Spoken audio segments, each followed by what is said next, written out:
Is my screen visible? Could you please confirm? Yes, sir. Very good. So remember that what I'm going to talk about today is basically very important in computer networks. Okay, of course, everything that has been taught and will also be taught in future are also important. So among all the important topics, what I'm going to cover is one of the very important topics in networks. So we are going to talk about IPv4 addressing. So when I say IPv4 addressing, basically it concerns the IP layer in the TCP/IP protocol suite, TCP/IP reference architecture. So IP protocol, right? So this IP protocol, what does this IP protocol do? IP means internet protocol. So what does it do? IP protocol is concerned about sending the data, okay, across different network domains, sending the data. So basically, as part of the IP layer, one of the functionalities is basically sending the data between different hosts who may not be situated in the same network domain, okay, who may not be located in the same network domain. So one host in one network domain to another host in another network domain, basically what you need is to take help of the services of the IP protocol. So this IP protocol, basically, one of the most important things is basically the addressing, right? So the two hosts that I said, who are let us say part of two different network domains, they need to be uniquely identified. So in the IP layer, basically, if you need to identify the two hosts, you need to take help of a logical addressing scheme, which is called the IP address. Now, what has been most commonly used so far is basically the IPv4 address.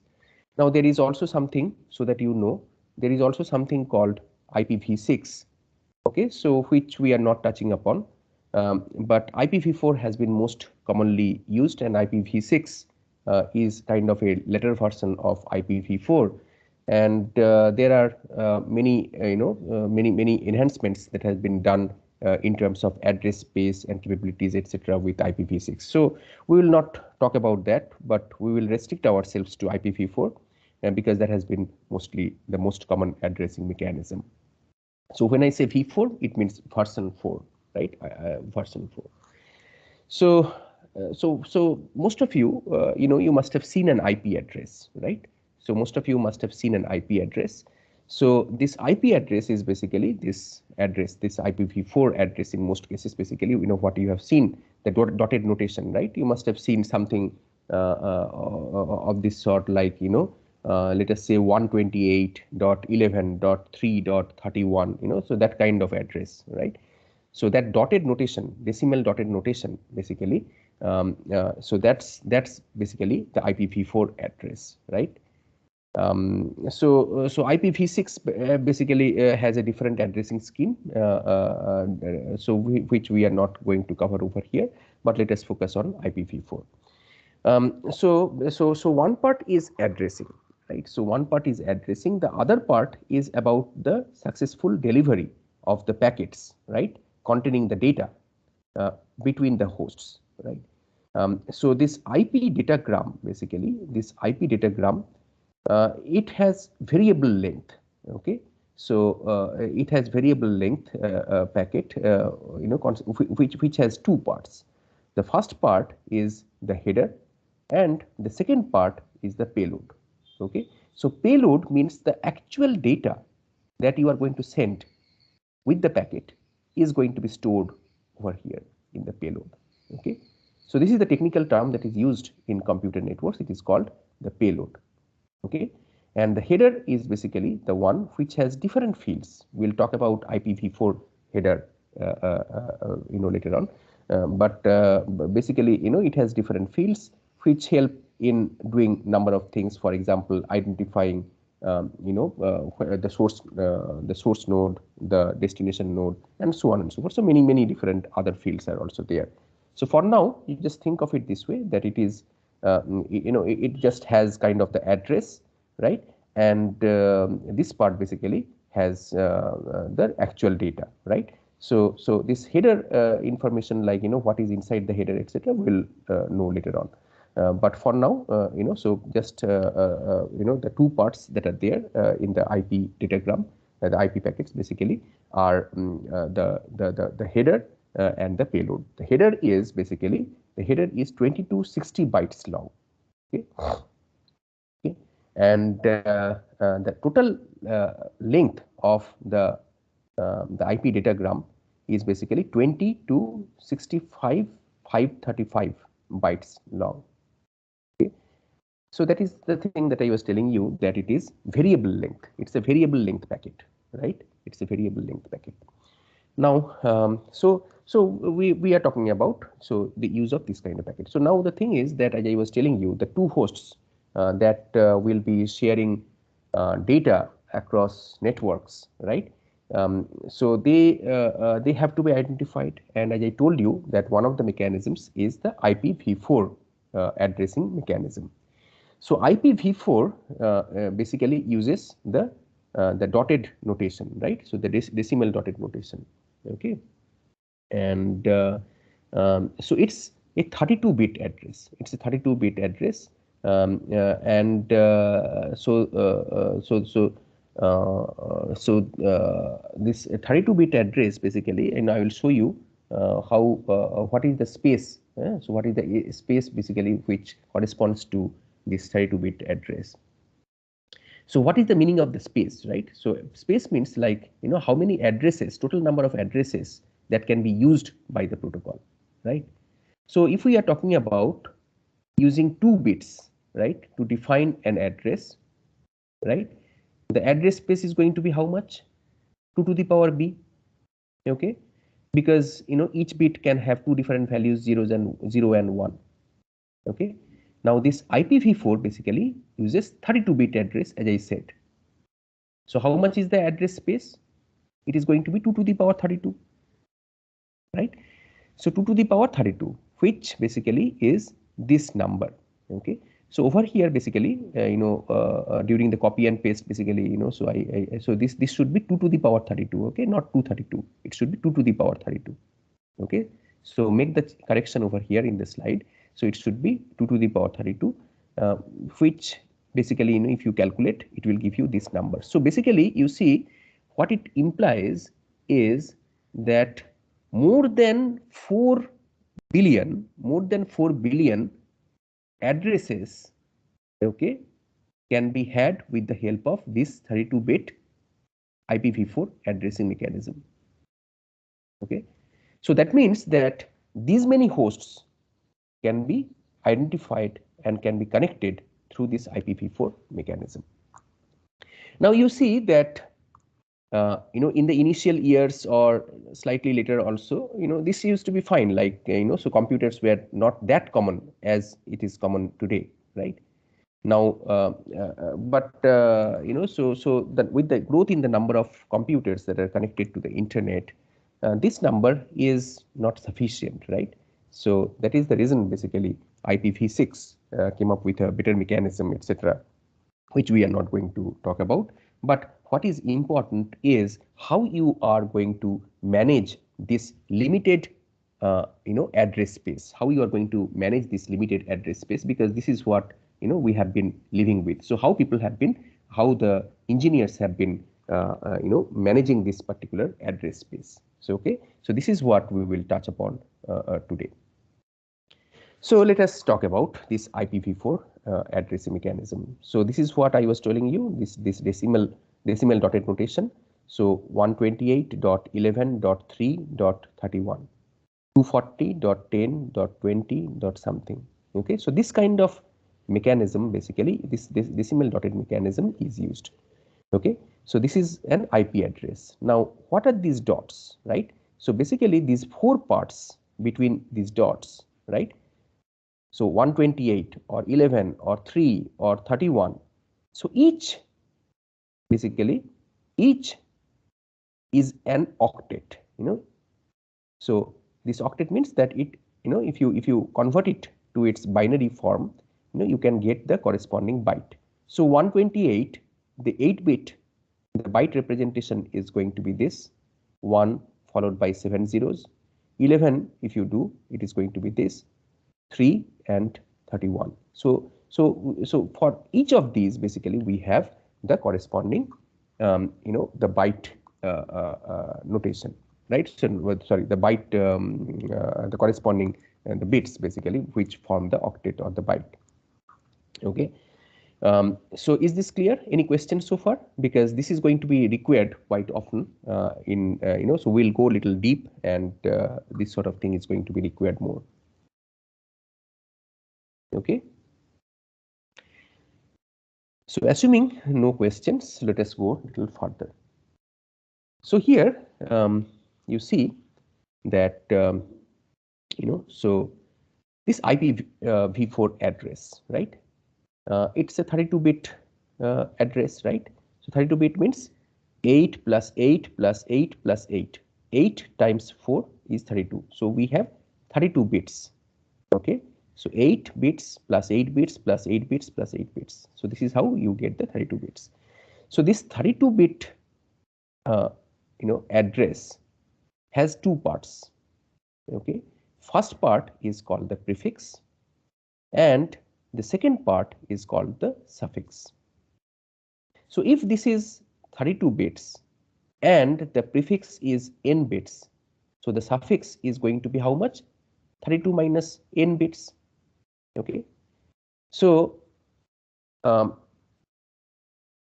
this prefix, basically this prefix, it defines the network, right? So the prefix, it is called the host, the network part, right? So this is how basically you make the IP address, IPv4 address hierarchical. Okay, this is how you make it hierarchical. So this is in any IP address, the prefix basically defines the network, which network the host belongs to, and the second part, that means this part, the suffix, basically it defines the exact host, the exact node, okay, which is going to be connected to the network or the internet. Okay, so prefix part and suffix part. Clear? Any question? So why I said n bits? I said n bits because the prefix can be of any length, right? It's a variable length. I shouldn't say any length, but it's a variable length, right? It's variable length, right? And basically so this is variable length, and consequently this is also going to be variable, right? And what is the consequence of this variable length over here, so that we will come to know very shortly, right? Now there were two different mechanisms for classifying the network, right? One is called the classful addressing, which actually used a fixed length prefix. Okay, so we are not using the classful addressing anymore, but I'm going to from an academic point of view, basically it is still of interest, and I'm going to tell you what is classful addressing. So in classful addressing, basically for every class, this prefix used to be fixed. Okay, and so the rest would be the suffix. And there is another type of addressing which is called the classless addressing, where basically this prefix is variable. Prefix is variable, right? So this is called the classless addressing. So both the classful and classless addressing we are going to cover now. So let us talk about the entire address space, right? So the address space is divided in classful addressing, which is primitive, not used anymore, but still of academic interest because this is how the things grew and is still of importance to you. So this entire address space with this 32-bit addressing consists of this many number of addresses that you can use, right, to identify the different nodes, the different computers in the internet with IPv4 addressing. Now, out of this, basically, you can divide this address space into 5 categories, 5 classes. It is called class A, class B, class C, class D, and class E. So this is basically these different classes that are used in classful addressing. And how many number of addresses are there out of this many addresses in class A? 50%. Rest 25%, class B, the rest 12.5% class C, class D and class E each have 6.25% of the addresses which are reserved in this classful address. Okay, so this many number of addresses are used over here in each of these different classes. So let us try to understand a little deeper about this classful address. Okay. So these classes of addresses, you look over here, okay. So these are the, let us say, the 4 octets, right? So 8 bits, 8 bits, 8 bits, 8 bits. So class A, basically, the prefix part is only 1 octet, okay. The prefix part is only 1 octet. The rest of the 3 octets, basically, in class A, basically, are the suffixes. A is part of the suffix, right? So class B, basically, first 2 octets define the prefix, and the last 2 octets basically define the suffix. Class C, so first 3 parts is the prefix, and the last part is the suffix. And class D is basically reserved for multicast addresses, and class E is reserved for future use. So you see that along with this prefix, there is also something that is mentioned over here. So this means that over here, this 0 means that this class A addresses, okay, start with this 0, class B 10, class C 110, multicast addresses 1110, and class E basically 1111. Okay, so they start this way. Okay, now okay, so this is the yeah. So and the corresponding, basically, so the prefixes and the first byte. So first byte, basically, so over here it is written. So the prefix and the first byte, these are also given over here. Okay. So I'm not going to go any deeper into it, but we are going to look a little bit further across the horizon. What is there.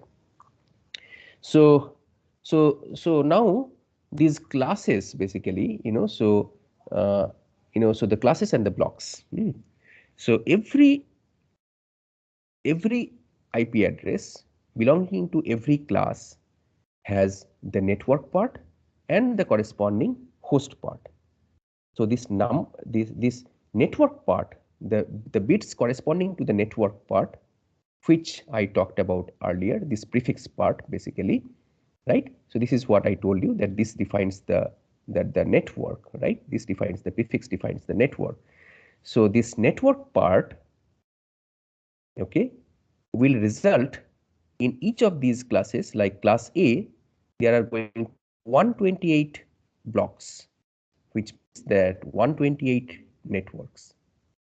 Okay, so the number of hosts, block size means what? Number of hosts. So every network is going to have this many number of hosts. So like this, for every other class also, the corresponding figures are given. Okay, the corresponding application is also given over here. You may not understand this term for now, but you will understand when we cover routing. So basically, so the first 3, class A, B, and C classes of addresses, are used for unicasting, right? Unicast routing, basically. Class D is reserved for multicasting, and class E is basically used for broadcasting basically, right? So it is not written over here, it is a reserved kind of thing, right? So let us try to understand how we can manage the address space, right? So basically, the addresses are depleted, right? So and that is actually the reason basically this classful addressing has also been becoming obsolete, right? And so you need to distribute the addresses properly. The main problem with the classful addressing is that it would lead to basically wastage of the address space. So let us say that you are talking about an organization which uses class A.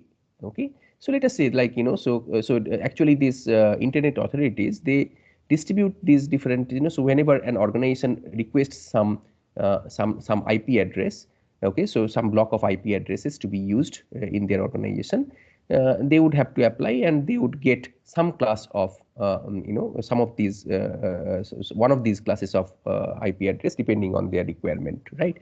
So now the problem is that so for every block, right, in classful basically every block these sizes are fixed, right? So how many IP addresses you are going to get, it is fixed. Now many times it used to happen that these organizations would not need that many, and it would lead to some waste of the IP address. Okay, so it would lead to the waste of the IP address. Okay, and so that is the reason basically something called classless addressing came into being.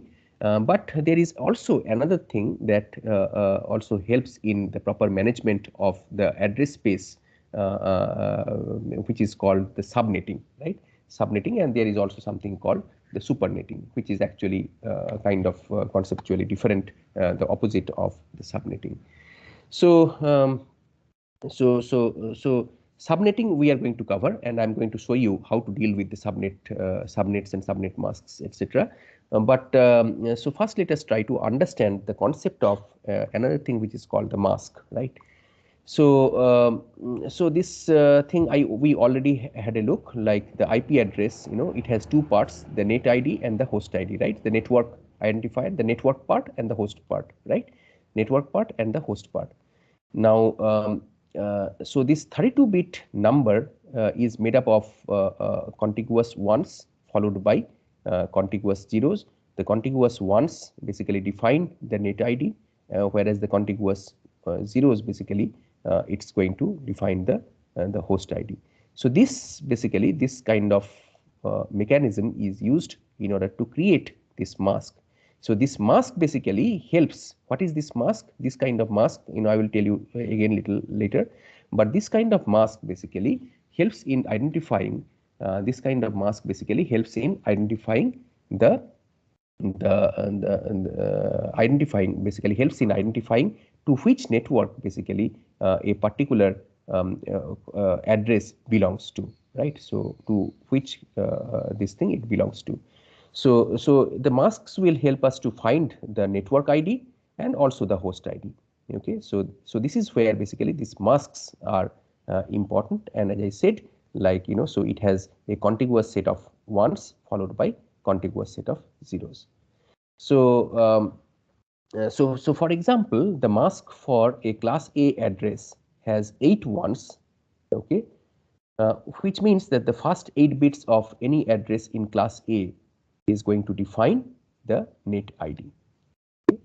So this is basically these contiguous ones, the first octet, okay, in class A, okay, this basically defines your net ID.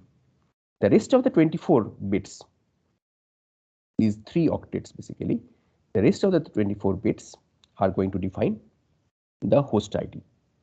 Okay, so if you look at the network mask for class A, the corresponding corresponding to this binary, the corresponding dotted decimal notation will be 255 dot. So this is basically 255. So 255.0.0.0. Okay. So so this is basically class A. So ignore this for now, CIDR. So we'll cover CIDR shortly, but for now, let us not worry about it. So class B basically will be 255.255.0.0. Class C is going to be 255.255.255.0. So these are the three masks, network masks that are used corresponding to these three different classes. This is standard, right? So this doesn't change, right? So this is the standard masks that are the default masks that are used for these three different classes. So yeah, so let us touch upon this classless addressing a bit, and again we will revisit this classful address, right? So classless address basically, what's the time? Yeah, okay. So classless address, let us try to understand a bit. So in classless address, basically there are no classes, as this name suggests. So there is no class A, B, C, D, E, etc. So those things are not there. That concept itself is not there. So however, you have limited number of addresses. So you still need to, you still need to assign the organizations which require the IP address pools, right? They need to be assigned the addresses in certain blocks, right? So certain chunks of addresses will still need to be assigned. Whether you call them as classful or classless, it doesn't matter, but you still need to assign the organizations. Let us say IIT Kharagpur, when it started, so it needed certain addresses, right, at certain pools of addresses. So that pool of addresses will still need to be assigned, right? So irrespective of whether it is classful or classless, right? So this in classless, basically this chunk of IP addresses that are assigned, these are called the blocks, right? So in classless addressing, when an entity, small or large, needs to be connected to the internet, that means entity means like, when a computer, right, it needs to be connected to the internet. It's part of some organization, and that organization basically needs to be granted a range of addresses which is called the block. Now the size of the block will define the number of addresses, and that size basically varies depending on the nature and the size of the entity. So different organizations basically would need different sizes of the blocks. Okay, so this size basically, it's not defined, it is not predefined. It is unlike in the case of classful address. It is like classful address would be something like, let us say that IIT Kharagpur gets a class C address, right? It's not like that. Over here, basically, whoever needs how many, you give that many number of addresses, right? It's a block. It's just a, so those many number of blocks will have to be assigned to that particular entity depending on their requirements. So for example, let us say just a very kind of very small example. Let us say that there is a household who needs only 2 addresses. So they will be given only 2 addresses. They do not need like thousands of addresses, because that will lead to the waste of the address space, right? Whereas let us say that there is a large organization which requires like couple of thousands of addresses. So accordingly, those many number of addresses are going to be given. So that is basically this classless addressing. So you see that conceptually this address space in classless addressing is broken into different blocks. Okay, and each of these blocks are not of the same length, unlike in the case of classful address. In classful address, in every class you had the same sized blocks. So here basically these blocks, as they are called in classless addressing, in classful actually you do not call them blocks. So these blocks over here are of variable length, right? Every block, depending on the requirement, will be of different length. Quite obvious, no questions? Any questions so far? Students, anyone has any problem?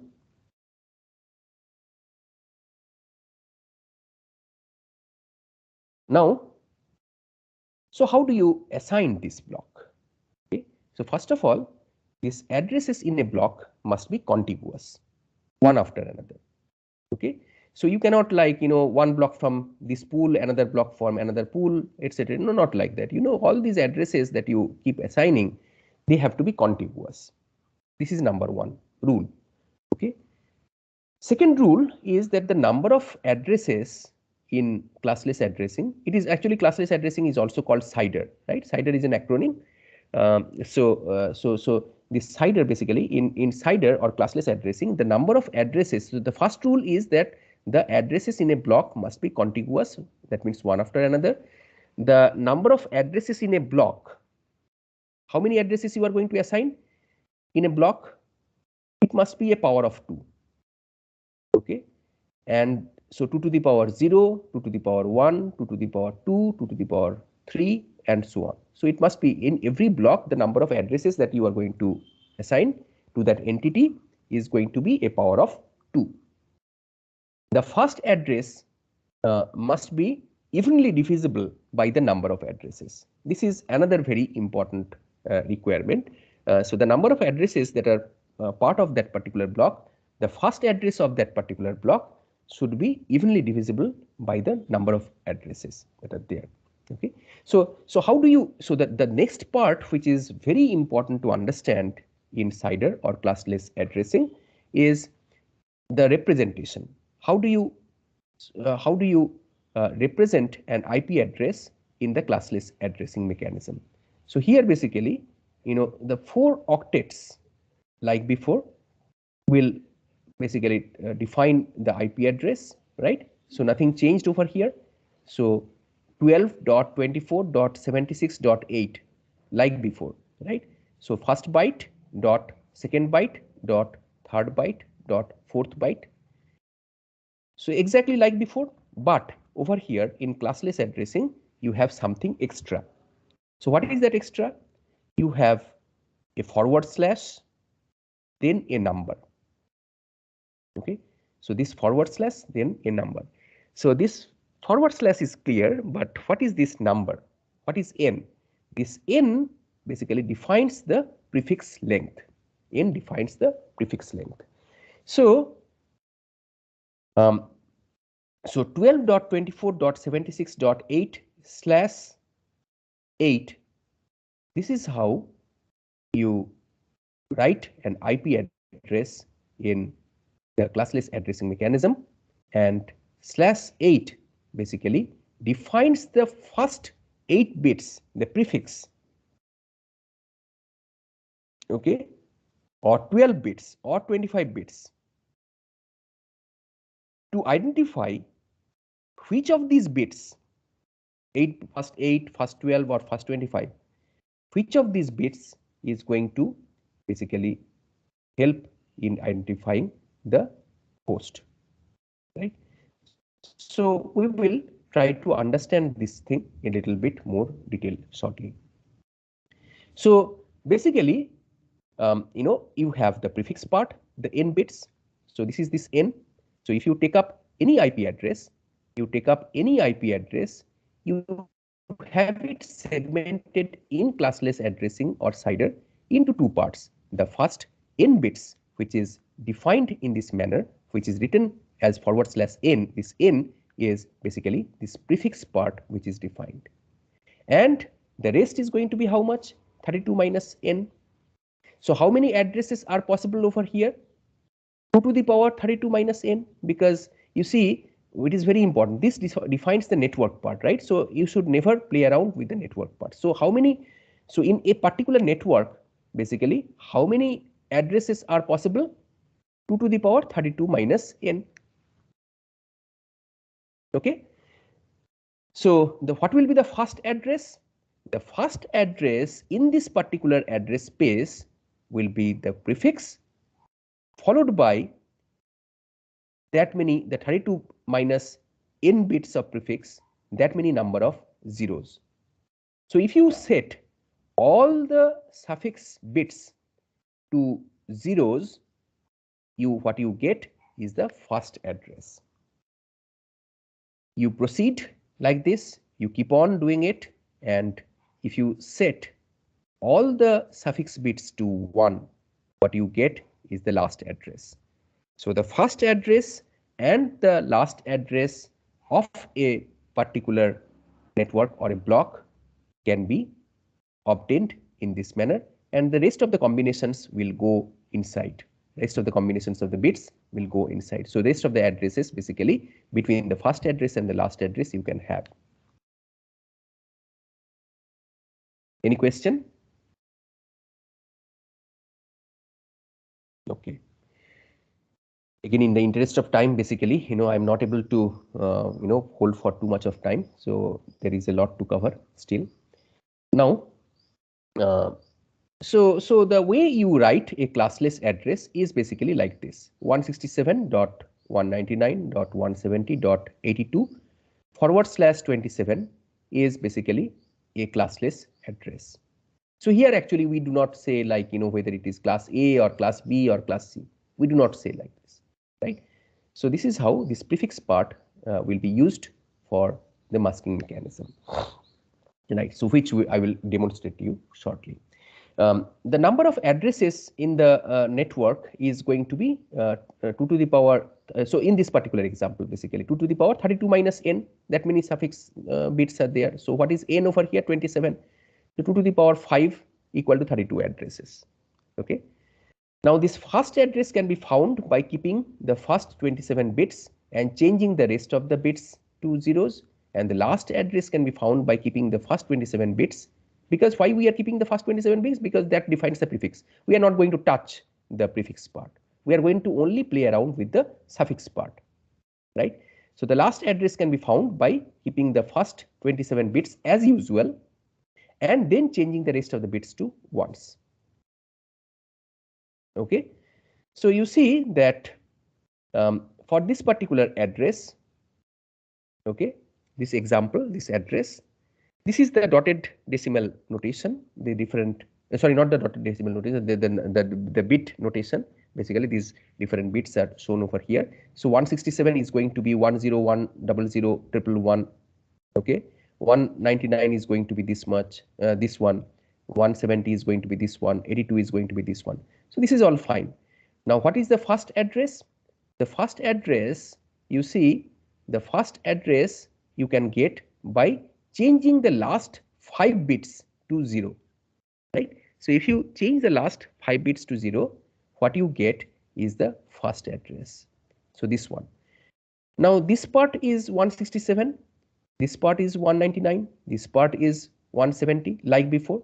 Now what is this 010? 010 is going to be 64.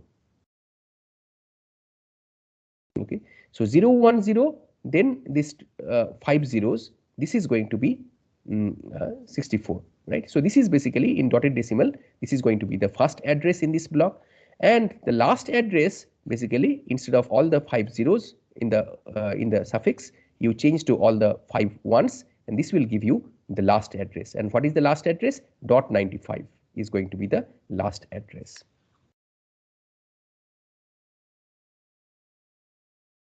Okay. So whenever we talk about inter-domain network, like I told you at the outset that IP basically deals with sending data across different networks, right? So across different network domains, right? So how does the routing process basically take place? So which I will talk about little later, not today actually. I mean, this will be done later on, but just to give you a little bit of idea, right? So so there is a router which basically helps to connect these different network domains, right? So you have network 1, network 2, and network M. So each of these networks through the router are going to be connected in this manner, and they all have their connection to these different networks in the router is going to be done through different interfaces. So if we have M networks, we need M interfaces in the router. We need M interfaces. So these are the M interfaces of the router. Okay. Now, what is the routing process? Okay. So so routing process is going to be like this, that every router is going to maintain something called a routing table or a forwarding table. So don't worry too much for today. Only it is sufficient to know that every router is going to have a routing table or a forwarding table. And there are, these network address to interface mapping that is already stored in the router. So if there is a, if there is a packet which comes with a particular destination address, so the corresponding network address from that routing table can be found out, okay, and the packet is going to be sent through the corresponding interface in this manner. Okay, this is how it is going to be sent. Okay, so so let us, it is still, not as easy as I said, right? So there are a lot of complexities in place. So we will take up one complexity after the other, and we will try to understand how the things work. But roughly, as I said, roughly it is going to be like this, that the router is going to determine that, depending on the address which has come, so whether I should send it, the router should send it through interface 1 or through interface 2 or through interface M. Now let us try to understand the concept of subnetting. So if we are talking about the address space, right? So the IPv4 address space, as I said, is quite limited. Okay, so IPv4 address space is quite limited. Achha, any questions so far? Because this part is quite involving, and I need to do a little bit of working out for you. And I have actually got some writing device also with me. So so this basically will help me to show you a couple of stuff. Is there any questions so far? Because we are going to go a little bit more complex into the things. Any question?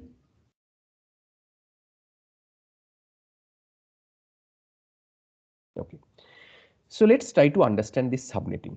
Okay, so first I'm going to show you what is there in the slide, but later on I'm going to do a couple of little bit of solving some example for you. Okay, so this will make it easier for you during your exams. Okay, now you see that, as I said, like if we are talking about IPv4, then the address space is still limited. Whether you are going for classful or classless doesn't matter. So definitely classless has certain advantages over the classful. But so the point is that we still need to manage the addresses even if you are going for classless, right? We still need to manage the addresses, right?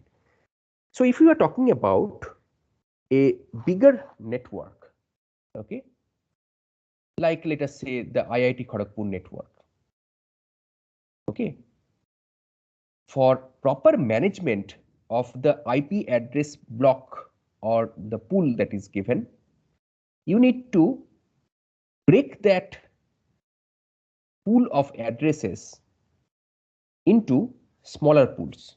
You need to break it into smaller chunks, because that way basically there will be a lot of different advantages, for example from a security point of view or from a better maintenance point of view, and many other advantages are there if you, instead of getting a huge large pool of IP addresses and then basically managing them. So basically so it would be better if we can manage into smaller chunks and then maintain them appropriately. That will be much more convenient. So managing smaller is going to be better than managing the bigger one. So let us say that the ISP that serves IIT Kharagpur gives a large block of IP addresses. So these blocks, so the larger block can be split into smaller blocks, block 1, block 2, block 3, block 4. So each of these blocks can be assigned to the corresponding department. Let us say the CSE department, okay, will need some pool of IP addresses from this larger block. So this becomes, so this is just an example, okay? So it is not like, in IIT Kharagpur we do it this way. I'm just giving an example. So the larger block that the organization gets from from the ISP, internet service provider, you separate, you break it down into different blocks and assign each block to every department. For instance, you can assign it to different department, you can assign it whatever way you like, but let us say that the CSE department gets block 1, electronics department gets let us say block 2, academic section gets block 3, another section, let us say Gymkhana gets block 4. Is this clear? So this is basically the way you manage the larger block, and this process of splitting this larger block into smaller ones and separating the blocks into smaller networks, okay, that's basically called subnetting. Okay, so this is basically belongs to one subnet, this is another subnet, third subnet, fourth subnet. So all the packets with destination address between this and this are going to be sent to the ISP, okay, and then again further routing is going to be done at the individual router level depending on which address to which block this address that has come belongs to. So all messages are sent to the router address that connects the organization to the rest of the internet. The router routes the messages to the appropriate subnets. Okay, so whether it is going to route over here, so depending on, so this process basically at a high level I have shown you, but this process is hierarchical, right? So you have different routers which are going to do this kind of thing, and further the packet is going to be routed to depending on another level of router, etc. It's going to be sent through that particular router to the corresponding block, etc. So this sort of thing conceptually it's going to continue like this. So let us say that an organization is granted a block of addresses with the beginning address, this one. This is the first address, let us say. The organization needs to have 3 sub-blocks of addresses to use in its 3 subnets, 1 sub-block of 10 addresses, 1 sub-block of 60 addresses, and 1 sub-block of 120 addresses. Now the question is that what are these different sub-blocks? Okay, so you need to design the sub-blocks accordingly. So the organization needs 3 sub-blocks. So needs to have 3 sub-blocks of addresses to use in its 3 subnets.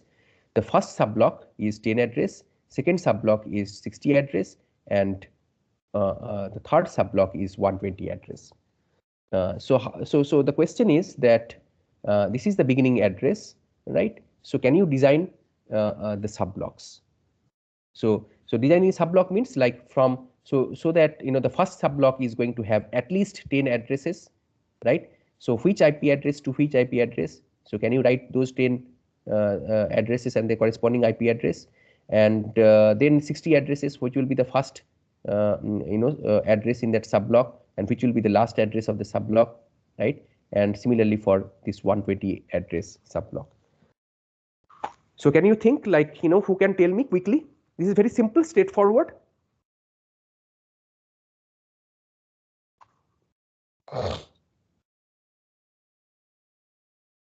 Anyone? So for the 10 addresses, the nearest power of 2 is 16. So we can. What is your name? So, I cannot see you. So you please say, I can see only my slide. Sorry? Srijan Das. Srijan, very good. Yes. So we can take the value of n as 28. So then it will range from 0.0 to 0.15/28. Very good. Wait. For 10 addresses. So let me. So you are in the right direction. So in the interest of explaining to everyone, let me explain. So you see that what do we have? We have 24/24. So 24 is basically the first 24 bits is going to define the prefix. So what is the address space? 256 addresses, 2 to the power 32 minus 24. Okay. So 256 addresses will be there in this block. Okay. So this is going to be assigned to that particular block or the organization, let us say. So and what will be the first address? This is going to be the first address, and the last address, this is going to be the last address. Exactly the same thing that I told you earlier. Follow that and you will get the first address and the last address. Now to satisfy the third requirement, we assign the addresses into subblocks. And fine, the number of addresses in the largest subblocks. Let us say that we take 120. The largest is 120, right? So we are talking about the one subblock of 120 addresses. So we will require 120 addresses, and so this 120, as Srijan was also trying to tell for the other thing, so 120 is basically not a power of 2, right? So what is the closest power of 2? It is going to be 128, right? See, you cannot go lower, right? Because that particular unit has to be given at least 120 addresses. So you cannot go lower, right? So the next higher power of 2 is going to be 128, right? The subnet mask for this subnet can be found in this way that, so what will be the subnet mask? Basically 32 minus log 128 to the base 2, which will give you 25. So the first address in this block is going to be this one, dot 0/25. The last address is going to be this one. Okay, and you follow the same process for the rest of the blocks that are asked in the question, the 60 addresses and the other one. Okay, so this thing basically you should work out. Okay, and I have also given over here exactly whatever I spoke about. It is given over here in the slide in a pictorial form. So once you get the slides, please try to work it out yourselves. This is very important actually. So what we realized is in the last test, so why the performance was not very good is because students did not take it very seriously, right? So and networks is something where you have to do a little bit of all these problems that were asked, right? So so in time to time, like I took the effort to give you some sample tests, etc. Sorry, not sample tests, sample questions, etc. And also like in the during the this thing also, during the lectures also, time to time like this, I had different problems, different examples that I had shown you, worked out examples. But that is not enough actually. If you just visually, if you look at it, during the exam you will have difficulty. So you need to work it out with pen and paper. Then only you will get some level of basically clarity, right? And then in the exam, if you get some questions, different types of questions, you will be able to answer. Okay, so this is one thing that is very important, that please, for particularly for this IP address and subnetting part, basically, the problems and the examples, please work out yourself. Otherwise, during exam, again, you will have difficulty. Okay, just by having a look at the slides will not be enough. Just before a couple of days before the exam, that will not be enough. Okay, just to caution you so that you do not lose marks in the second test also. So please work out yourselves. So this is given over here pictorially, exactly whatever we have done. So it is shown over here pictorially. So please convince yourself about how it is done. So, but let me do something. We'll take a very quick break. And we'll come back and we'll do a little bit of further analysis of this subnetting, right? Because this you need to understand well. Okay, so we'll take a very quick break of 2 minutes.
I hope the students, you are back.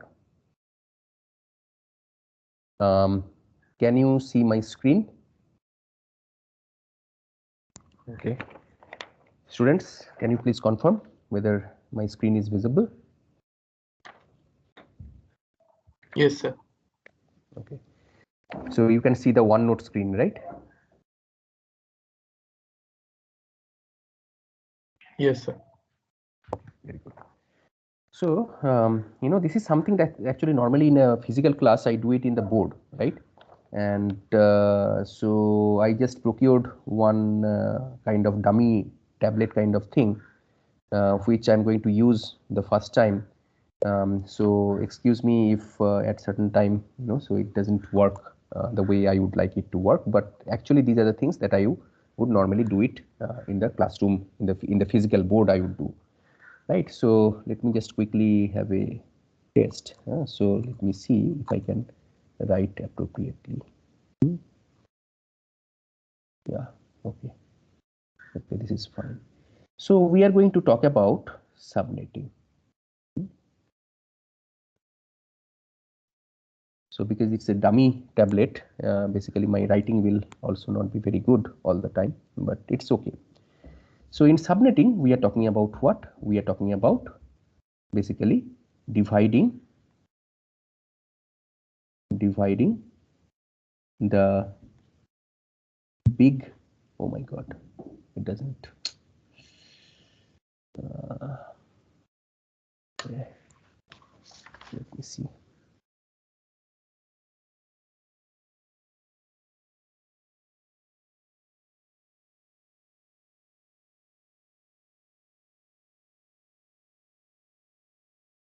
Okay.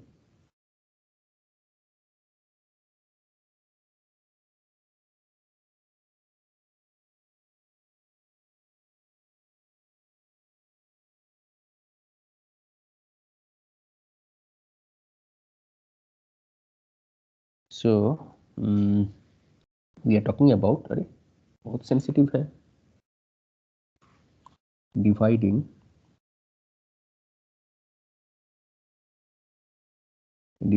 the big network into smaller networks. This is what we have seen so far. Okay, so this handwriting is going very bad because this dummy device, doesn't allow me to see, on the screen. So indirectly, I'm having a look. So, anyways, so let us talk about. So let me try to scroll down a bit with the help of. Sorry. हो गया, ठीक है, ठीक है. So let us talk about. We're talking about some organization. Okay. So let us say that this particular organization. This particular organization. Okay. Yeah. So this organization is connected to some router. Okay, and from the router, basically, you have the web.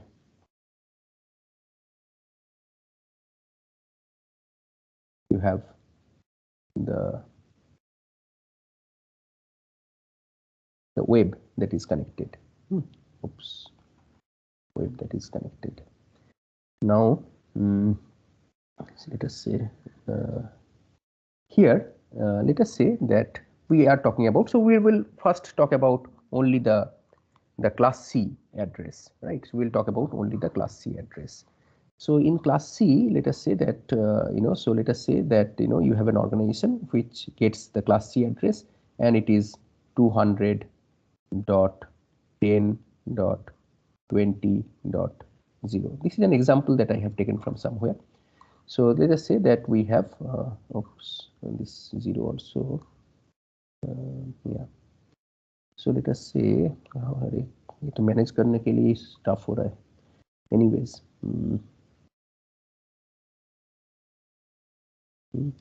Let us say that 200.10.20.0.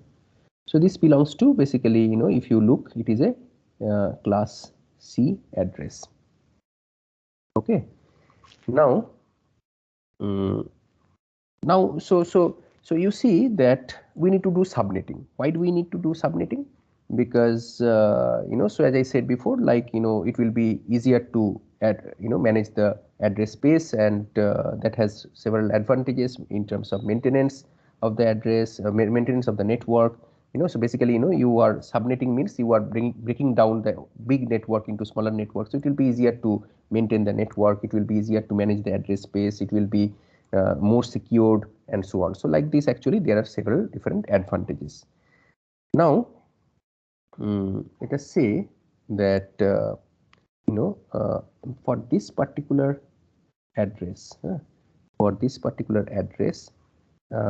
will be the number of hosts? Who can tell? So for this one,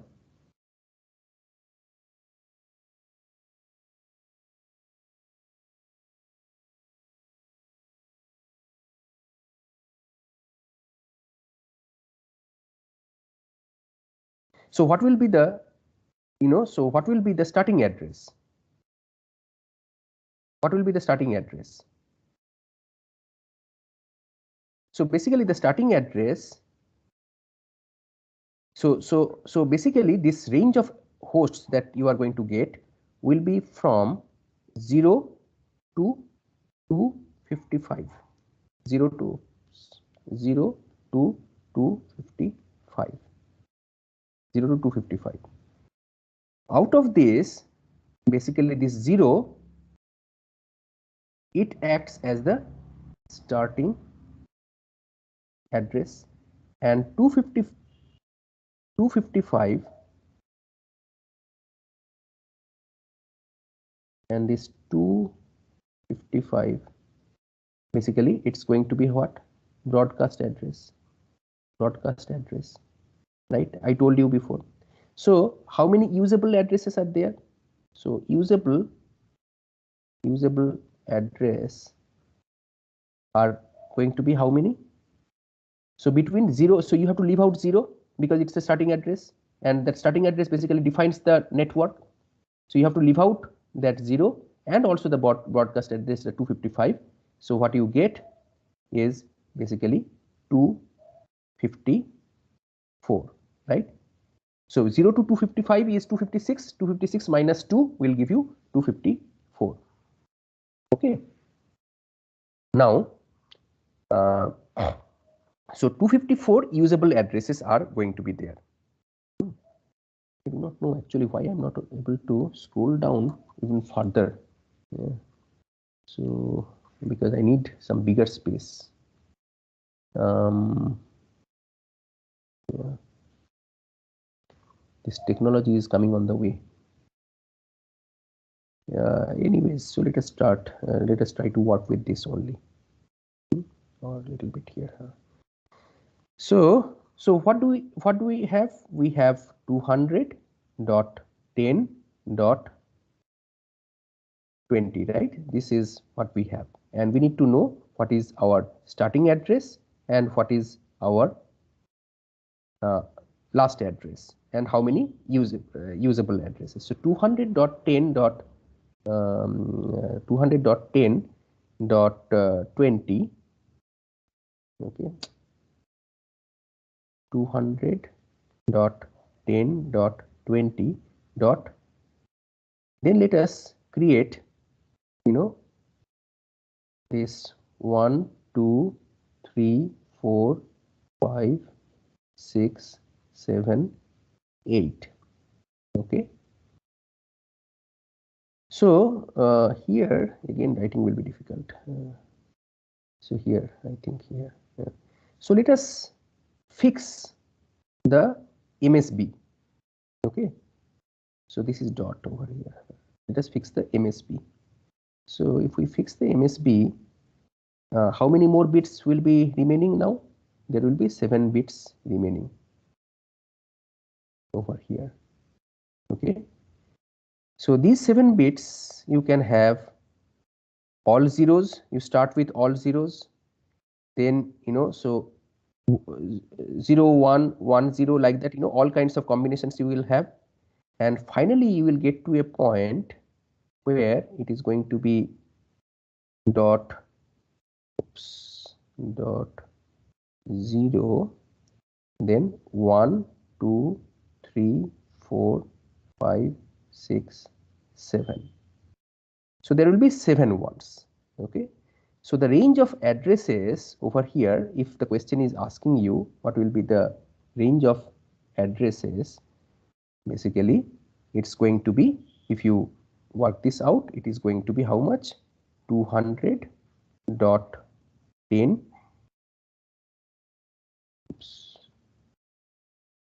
200.10.20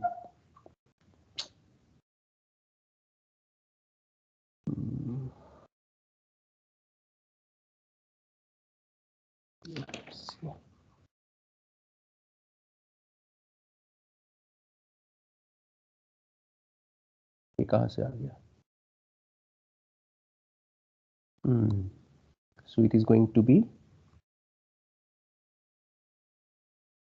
I need to practice a bit actually with this tab before the next class. So anyways, so it's going to be how much?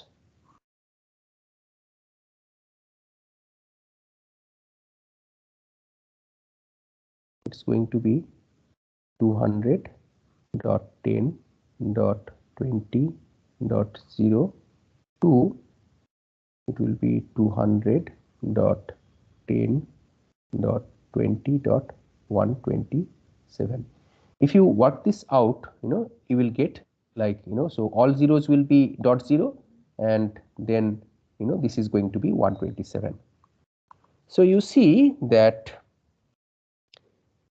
so what you are ultimately, what you are going to get because of this thing is, acha, theek hai, this is better. So ultimately what you are going to get is your entire network, right?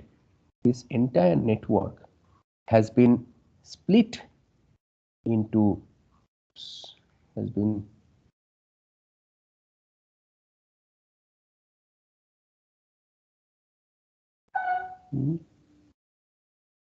ऐसा नहीं होता है क्या? अच्छा, has been split into 2 subnets. Okay, this is subnet 1 and this one is subnet 2. So all of you please also write, because so as I speak, basically if you write down, it will be easier for you to understand, because I need to get a little bit more familiarized with this particular tab. So this S1 is going to be the first subnet and S2 is going to be the second subnet. Okay, and so for subnet 1, okay, so for subnet 1 S1, okay, the first address is going to be 200.10.20.0, and the last address is going to be 200.10.20.127. And how do you get? I already told you before, right? I already told you over here how you can get the first and last addresses of this thing, right? So you see that over here, what did I do? I fixed it to 0, right? I fixed it to 0, right? And then I manipulated the rest of the 7 bits. So what you could have done is to get, so you see that over here, what are the possibilities for this particular bit? Either it's going to be 0 or it is going to be 1. So if I fix it to 0 and with the manipulation of the rest of the 7 bits, I get this range of addresses for this subnet 1. Now for getting the subnet 2, the range of addresses for subnet 2, we follow exactly the same process as I have done so far, but instead of 0 over here, it will be 1. Instead of 0, it will be 1. Okay. So now, so over here, if you work out, let me see. Over here, if you, where is it here? Here. So if you work out, then let us say this one. So 200.10.20. You see, now we have to play with the rest of the rest.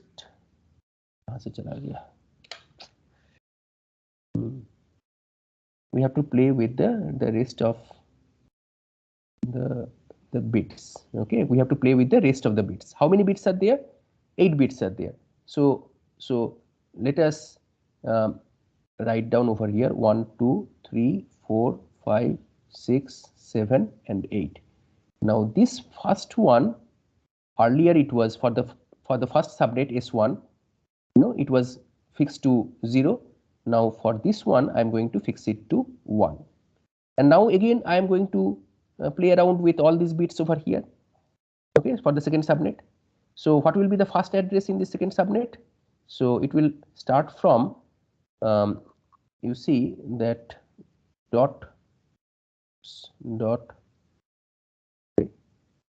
1.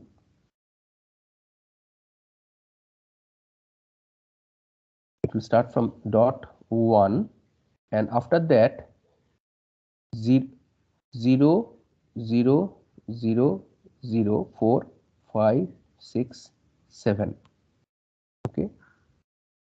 Okay.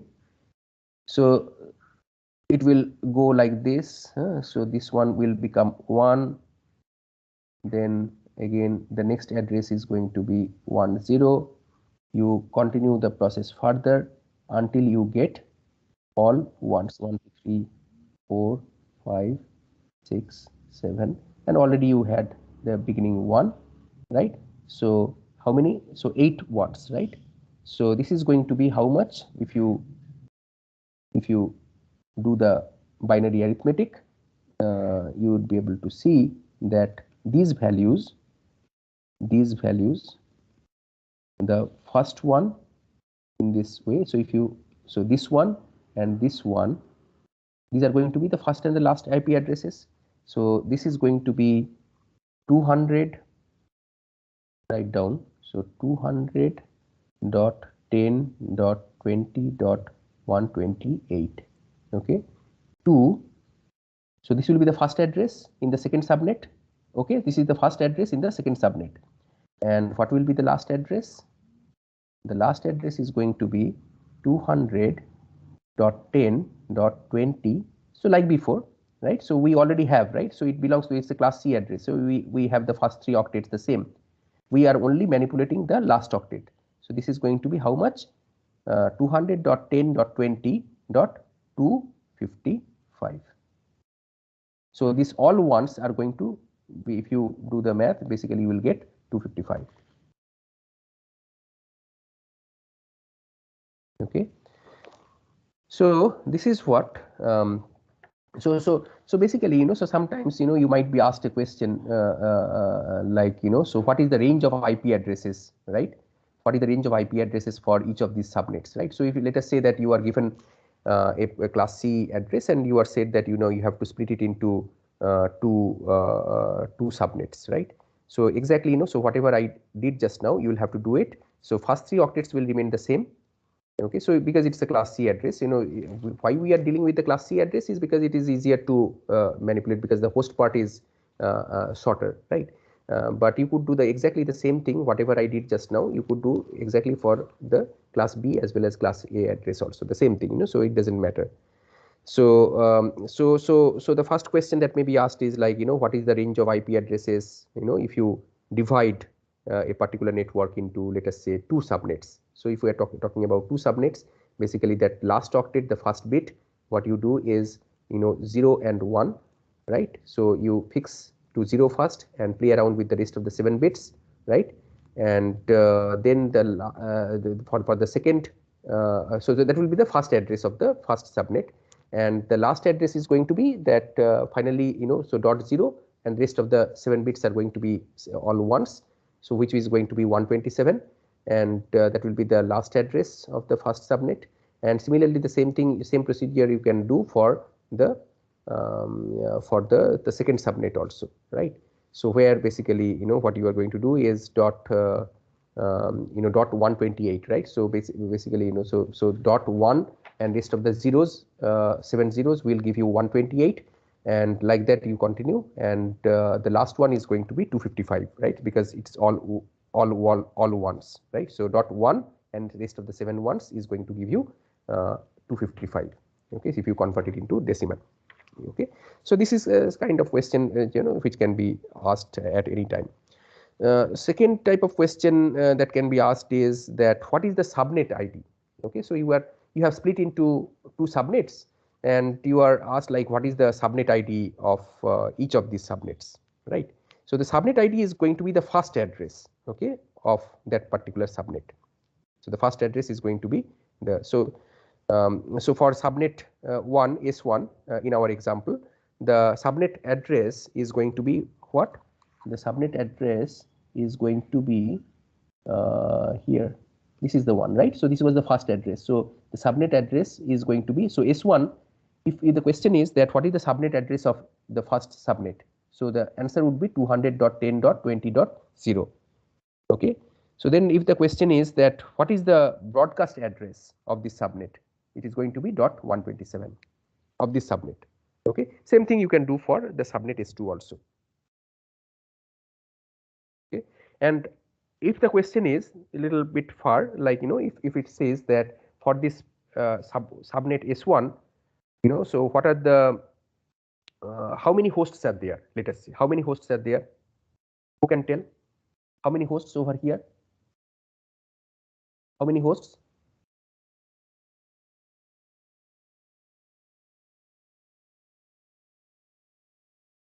Anyone? Very easy. It's visually, it's available. So who can tell? Oh, so how many hosts are there? See, 0 to 127 is how many hosts? It is 128, right? Can you all hear me? One of you please confirm. Yes, sir. Okay. So 0 to 127 is how many hosts? 128 hosts. Okay.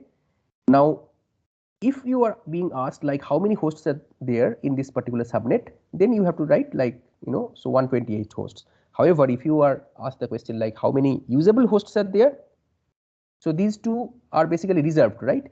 So 0 is basically the identifier of the subnet and 127 is the broadcast one.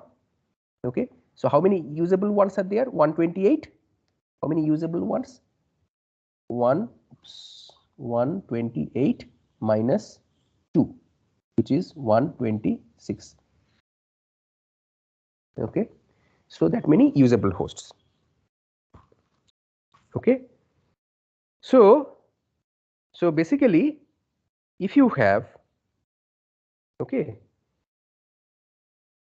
now another question that may be asked, actually, I mean, I wanted to do it on the board, but this one is very inconvenient for me now. Let me still do it because through slides it is not possible.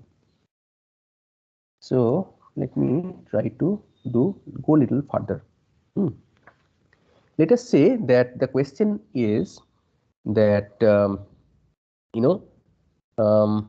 you have a packet, okay, which has some address. Oh, again the same problem.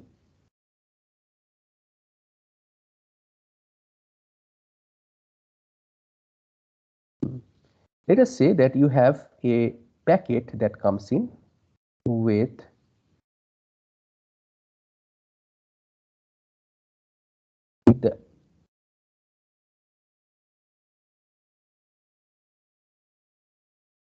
the address Why it is happening like this? The address 200.10.20.0. Not 0. Let us say that it is 10.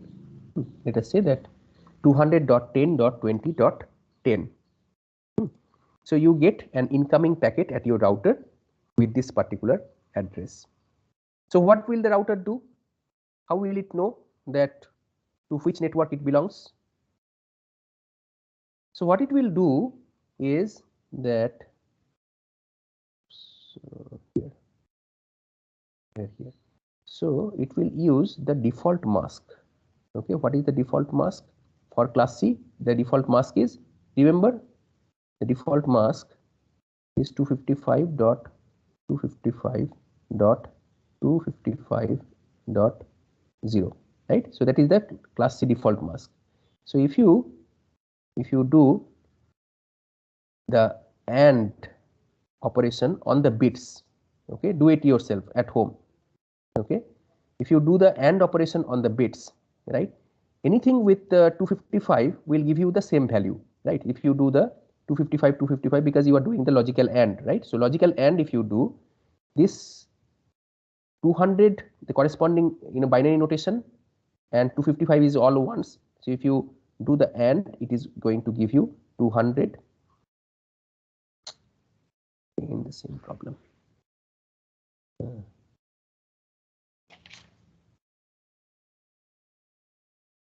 Okay, so 200 dot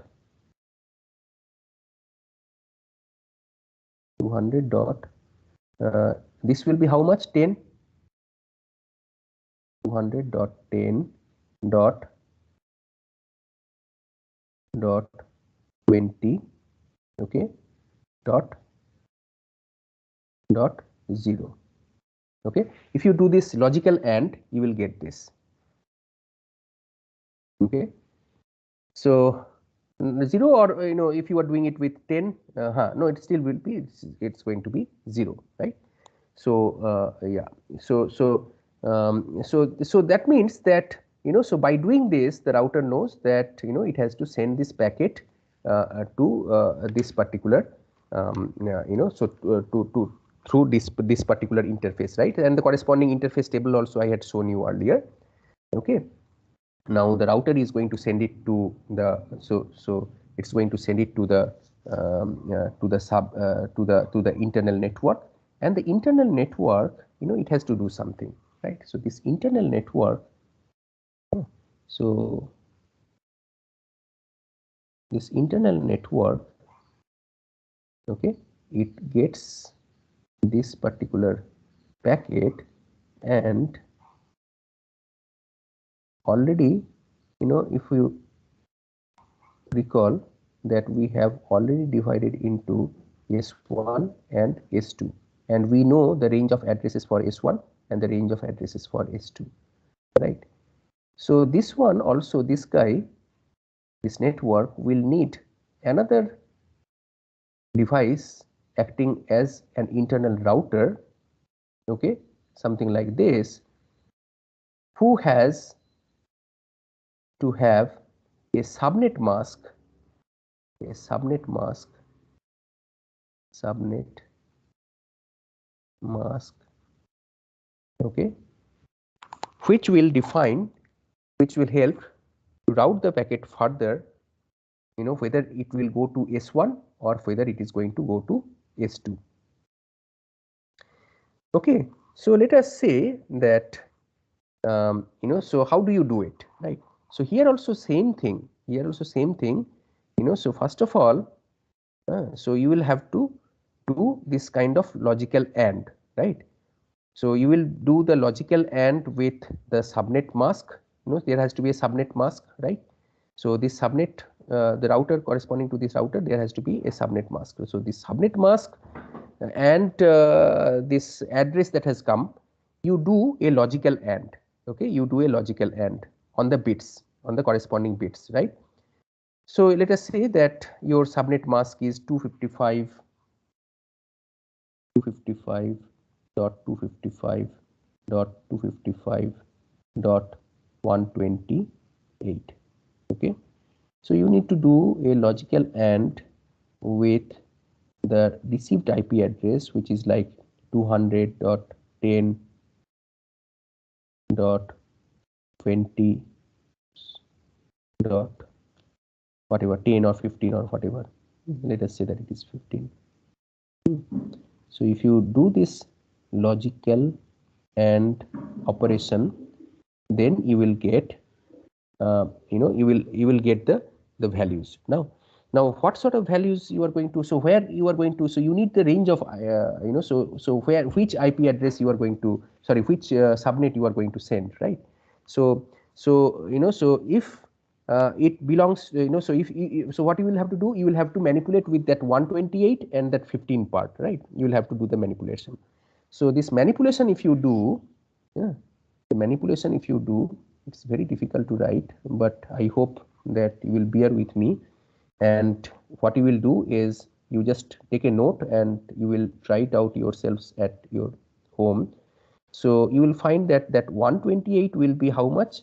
Dot 1 and 7 zeros, 1 2 3 4 5 6 7, and the other one is going to be how much? So this is dot, right? So dot, this is 15. 15 will be how much? Let us say 15 will be 1 2 3 4 1 2 3 4 1 sorry 1 1 1 1.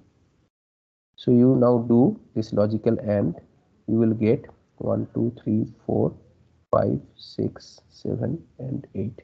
So which is going to be how much? The decimal, for the decimal will be 0. So you see that dot 0. So dot 0 means now it says that the subnet to which it is going to belong will end with dot 0, right?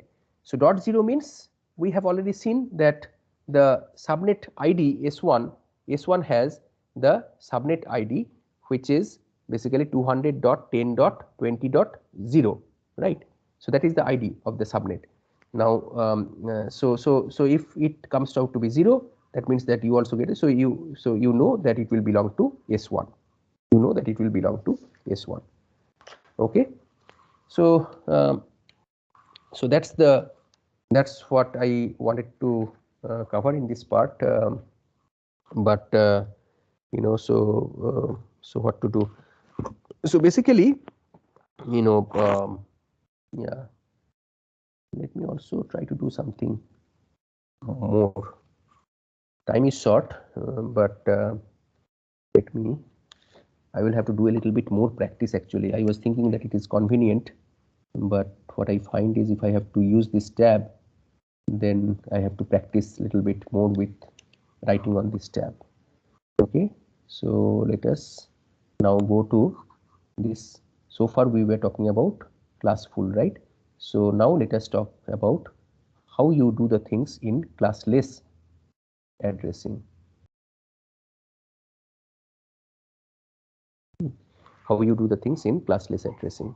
So if you recall, we already spoke about that in classless addressing you have two parts. So this 32 bits, this is 32 bits, right?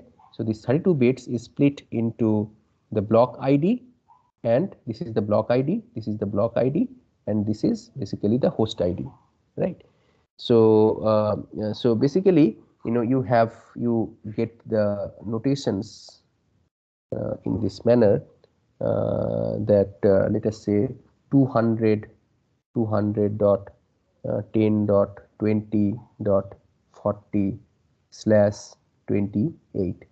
Now you know that this 28 is basically going to define, right? So the prefix part, right? So which means like it's going to act as a mask, right? It's going to act as a mask, right?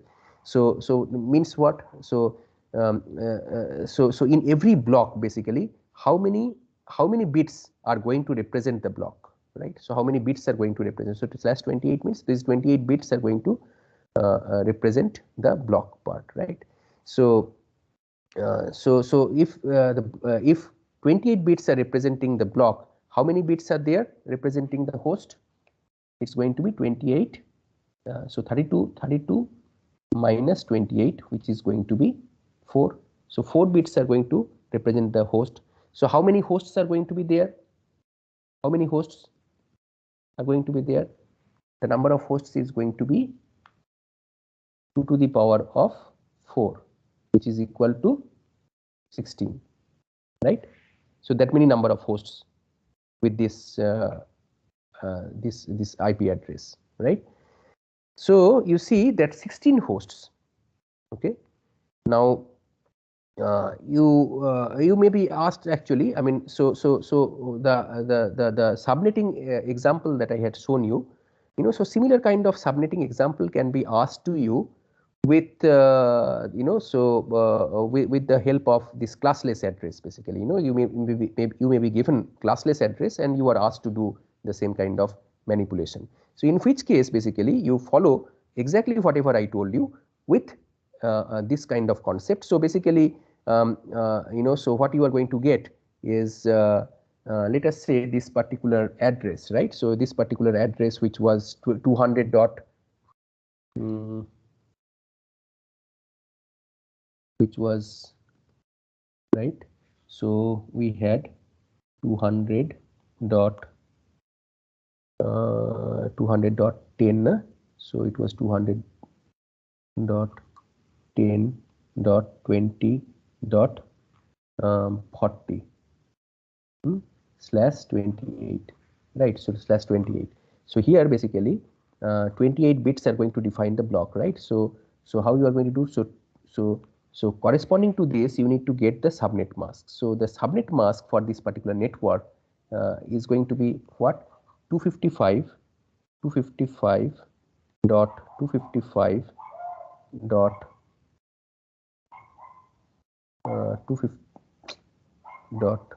255 dot how many more? So you see 255 is going to give you how much? So here basically 255.255.255. So 8 3s are 24 and 4 more bits are going to be required, right? So dot 4 more bits. So what you do is you make here dot 1111. So these are all ones and you have 4 more ones, right? And the rest 4 are going to be you can fill out with whatever host you need, right? We have already seen that we can have a combination of 16 hosts. Okay. So this part basically is going to act as your this the subnet mask, right? So it's going to act as your mask. So this is going to be the mask for the network, right? It's going to be the mask for the network, right? So now from this basically, the similar kind of questions as we did for the classful addressing. So this also we can do over here, and we can ask like to which block it is going to belong, how many so incoming packet, so to which block it is going to belong, right? So this kind of question may be asked. Okay. So what you do is exactly the same thing, logical AND with the mask, and you would be able to identify like to which subnet or to which network basically, so depending on whether you are doing the ANDing operation with the subnet mask or the network mask, basically, you can identify like to which network it is going to belong. Okay. So with this, I'm going to stop over here, but I really felt ugly about the use of this OneNote with this tab. So I need to do a little bit of practice before the next class, because we need to use the board quite a bit, and I'm not able to get access to my whiteboard, right? So that's all, students. So any question?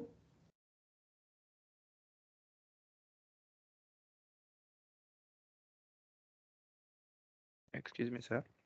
Yes. So for classful addressing, will the routers know the subnet mask before, or will it see from the IP address?